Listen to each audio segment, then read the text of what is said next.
بسم اللہ الرحمن الرحیم۔ تفسیر ہدایت القرآن جلد 1 سورۃ آل عمران، ریکارڈنگ نمبر 30، صفحہ نمبر 528۔ ولا يحزنك الذين يسارعون في الكفر انهم لن يضروا الله شيئا يريد الله الا يجعل لهم حظا في الاخره ولهم عذاب عظيم ان الذين اشتروا الكفر بالايمان لن يضروا الله شيئا ولهم عذاب اليم ولا يحسبن الذين كفروا انما نملي لهم خير لانفسهم انما نملی لهم لیزدادوا اثما ولهم عذاب مہین۔ آیات مبارکہ کا لفظی ترجمہ سماعت کیجیے۔ ولا يحزنك الذين يسارعون في الكفر انهم لن يضروا الله شيئا يريد الله الا يجعل لهم حظا في الاخره ولهم عذاب عظیم۔ اور نہ غمگین کریں آپ کو وہ لوگ جو لپکتے ہیں کفر کی طرف، بے شک وہ ہرگز نہیں نقصان پہنچائیں گے اللہ کو ذرا بھی۔ چاہتے ہیں اللہ تعالیٰ کہ نہ بنائیں ان کے لیے کوئی حصہ آخرت میں، اور ان کے لیے سزا ہے بڑی۔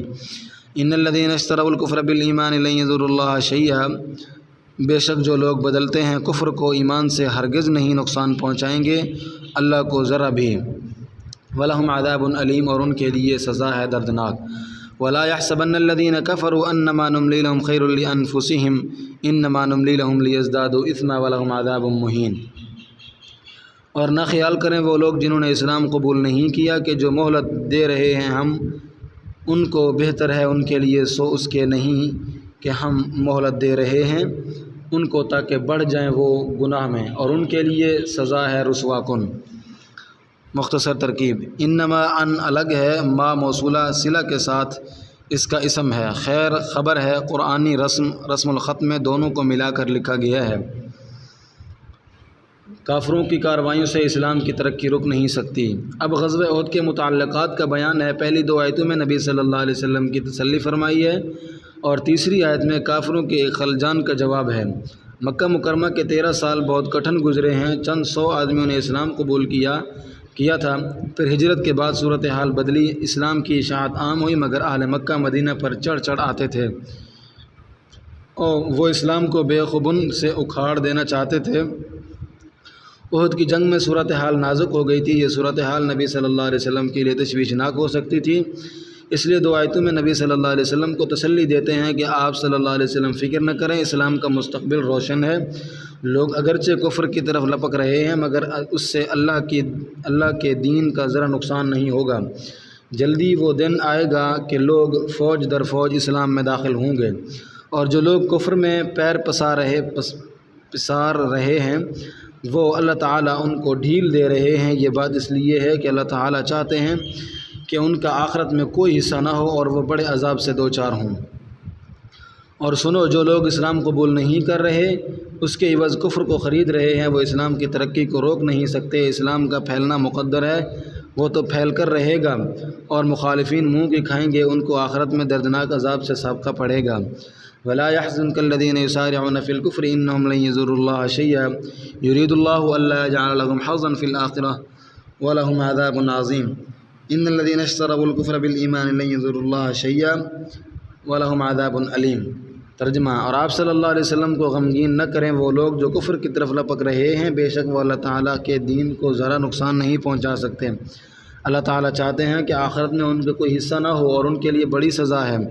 بے شک جن لوگوں نے کفر کو ایمان کے بدل خریدا وہ اللہ تعالیٰ کے دین کو ذرا نقصان نہیں پہنچا سکتے، اور ان کے لیے دردناک سزا ہے۔ کافروں کی خوشحالی اور مہلت ان کے حق میں کچھ اچھی نہیں۔ ممکن تھا کہ کافروں کو اپنی لمبی عمر، خوشحالی اور دولت و ثروت کی وجہ سے یہ خیال گزرے کہ اگر ہم اللہ کے مبغوض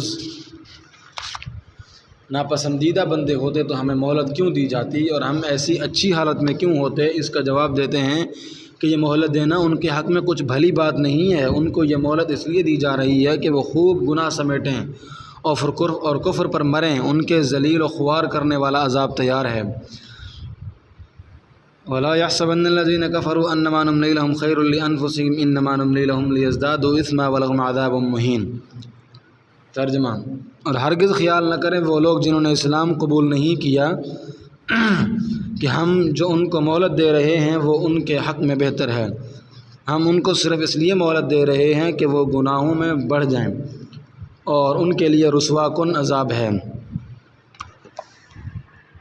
بسم اللہ الرحمن الرحیم ما كان اللہ لیذر المؤمنین علی ما انتم علیہ حتی یمیز الخبیث من الطیب وما كان اللہ لیطلعکم علی الغیب ولکن اللہ یجتبی من رسلہ من یشاء فآمنوا باللہ ورسلہ وإن تؤمنوا وتتقوا فلکم اجر عظیم۔ آیات مبارکہ کا لفظی ترجمہ سماعت کیجیے۔ ما كان اللہ لیذر المؤمنین علی ما انتم علیہ حتی یمیز الخبیث، نہیں تھے اللہ کے چھوڑتے مسلمانوں کو اس حالت پر جو تم اس پر ہو، یہاں تک کہ جدا کریں وہ گندے کو من الطیب ستھرے سے۔ وما كان اللہ لیطلعکم علی الغیب ولکن اللہ یجتبی من رسلہ من یشاء، اور نہیں تھے اللہ کے واقف کریں تم کو پوشیدہ بات پر، لیکن اللہ تعالیٰ چنتے ہیں اپنے رسولوں میں سے جسے چاہتے ہیں۔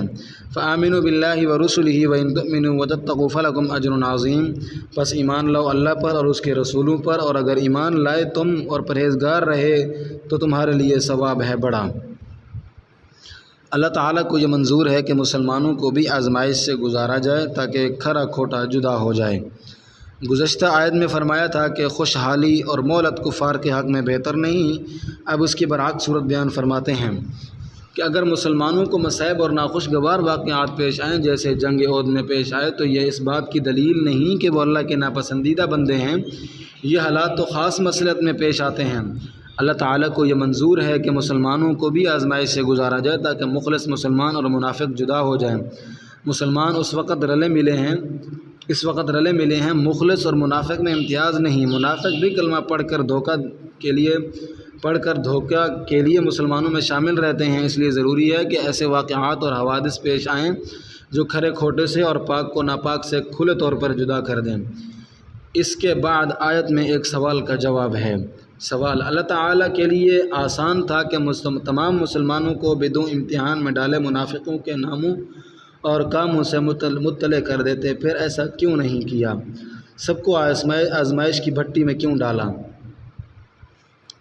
جواب: اللہ کی حکمت و مصلحت نہیں تھی کہ سب لوگوں کو اس قسم کے عیوب سے آگاہ کیا جائے، اس لیے کسوٹی پر ڈالا تاکہ کھرا کھوٹا علیحدہ ہو جائے۔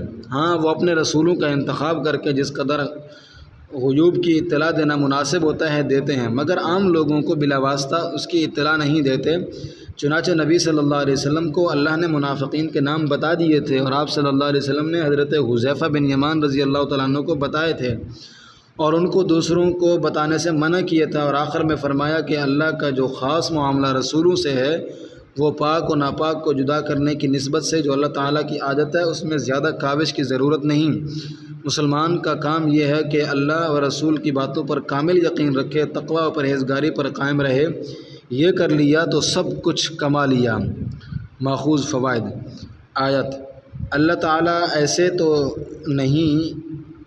تو ہیں نہیں کہ مسلمانوں کو اس حالت پر رہنے دیں جس حالت پر تم ہو، یہاں تک کہ گندے کو ستھرے سے جدا کریں، اور اللہ تعالیٰ ایسے تو ہیں نہیں کہ تمہیں پوشیدہ باتوں سے واقف کریں۔ البتہ اللہ تعالیٰ چنتے ہیں اپنے رسولوں میں سے جس کو چاہتے ہیں اور اس کو غیوب کی اطلاع دیتے ہیں، لہٰذا تم اللہ پر اور اس کے رسولوں پر ایمان رکھو، اور اگر تم ایمان لائے اور پرہیزگار رہے تو تمہارے لیے بڑا اجر ہے۔ بسم اللہ الرحمن الرحیم ولا يحسبن الذين يبخلون بما آتاهم الله من فضله هو خيرا لهم بل هو شر لهم سيطوقون ما بخلوا به يوم القيامة ولله ميراث السماوات والأرض والله بما تعملون خبير۔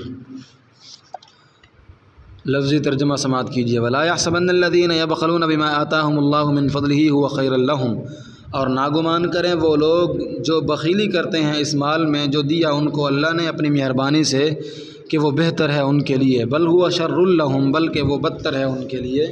سيطوقون ما بخلوا به يوم القيامة، اب مالا پہنائے جائیں گے وہ اس مال کی جو بخیلی کی انہوں نے اس میں قیامت کے دن۔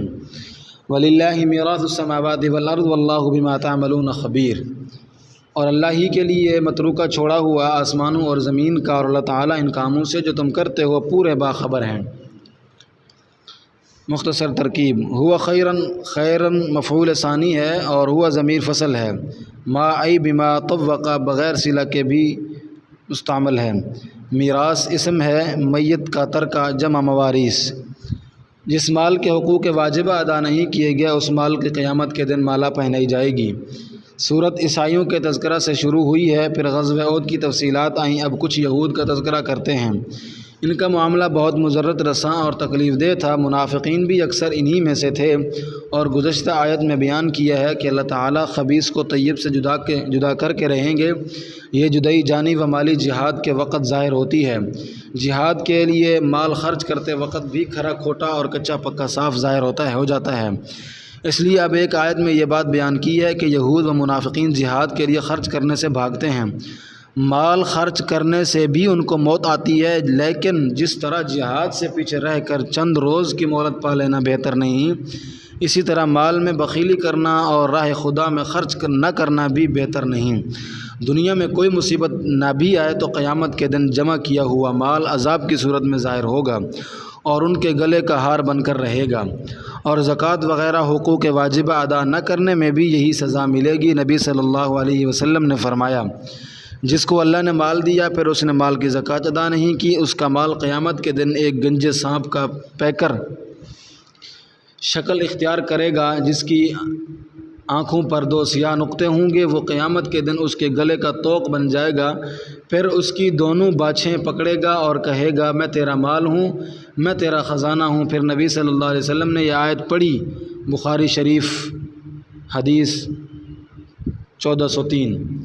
تشریح: مال گلے میں کس طرح طوق بنا کر ڈالا جائے گا؟ حدیث میں اس کی صورت بیان کی گئی ہے کہ وہ دولت زہریلے سانپ کی شکل میں نمودار ہوگی۔ وہ انتہائی زہریلے ہونے کی وجہ سے اس کے سر کے بال جھڑ گئے ہوں گے، اس کی آنکھوں پر 2 سیاہ نقطے ہوں گے، وہ سانپ اس کے گلے کا ہار بن جائے گا، پھر اس کی دونوں باچھوں کو کاٹے گا اور کہے گا، میں تیرا مال ہوں، میں تیری دولت ہوں۔ تو اپنی دولت پر سانپ بنا بیٹھا رہا، خرچ کرنے کی جگہوں میں بھی خرچ نہیں کیا، اللہ کا حق ابھی ادا نہیں کیا، پس اب چکھ اس کا مزہ، اور عذاب کے یہ سلسلہ حساب و کتاب پورا ہونے تک جاری رہے گا۔ ظاہر ہے اتنی سخت سزا غیر فرض پر نہیں دی جا سکتی، معلوم ہوا کہ زکوٰۃ ادا کرنا فرض ہے۔ پھر آخر آیت میں فرمایا کہ جب تم مر جاؤ گے تو سب مال اسی کا ہو رہے گا جس کا حقیقت میں پہلے سے تھا۔ انسان اس کو اپنے اختیار سے دے تو ثواب پائے گا، اور وہ بخل یا سخاوت جو کچھ کرے گا اور جس نیت سے کرے گا اللہ کو سب خبر ہے، اس کے موافق بدلہ دے گا۔ آیت پاک: اور ناگمان کریں وہ لوگ جو بخیلی کرتے ہیں اس مال میں جو ان کو اللہ نے اپنے فضل سے دیا، کہ وہ بخیلی ان کے حق میں بہتر ہے، بلکہ وہ بخیلی ان کے حق میں بری ہے۔ عن قریب وہ مال جس میں وہ بخیلی کیا کرتے تھے قیامت کے دن ان کے گلے کا طوق بنا کر ڈالا جائے گا، اور اللہ ہی کے لیے آسمانوں اور زمین کا متروکہ مال ہے، اللہ کو ان کے اعمال کی خوب خبر ہے جو تم کرتے ہو۔ واللہ اعلم بالصواب۔